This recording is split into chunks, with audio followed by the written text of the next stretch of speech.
আমি যখন civil engineering content বানানো স্টার্ট করি, তখন আমি ভাবতাম আমার ভিডিওসগুলি শুধু তারাই দেখবে যারা সিভিল ইঞ্জিনিয়ার অথবা কনস্ট্রাকশন এর সাথে রিলেটেড মানুষজন। কিন্তু এখন দেখলাম না, সাধারণ অনেক মানুষও এই ধরনের ব্যাপার-স্যাপার নিয়ে জানতে আগ্রহী। তারা বিভিন্ন কোয়েশ্চেন করতেছে বা আমার ভিডিওসগুলি শেয়ার করতেছে।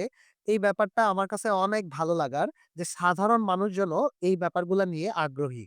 যাই হোক, স্ক্রিনে আপনারা যে সুন্দর দৃষ্টিনান্দনিক ব্রিজটা দেখতে পারতেছেন, সাধারণ মানুষ এবং সিভিল ইঞ্জিনিয়ার সবার কাছেই আমার একটা প্রশ্ন, এই যে আপনারা ব্রিজের উপরে এই যে স্টিলের যে আর্চটা দেখতে পারতেছেন, ব্রিজ ডিজাইনার কেন এই স্টিলের আর্চটা দিল? বা এই ব্রিজের জন্য এই স্টিলের আর্চের দরকারটা কি? আপনারা যদি জানেন তাহলে জানাতে পারেন এবং দৃষ্টিনান্দনিক এই ব্রিজটা কোথায় অবস্থিত সেটা জানলে সেটাও জানাতে পারেন। ধন্যবাদ সবাইকে। আসসালামু আলাইকুম।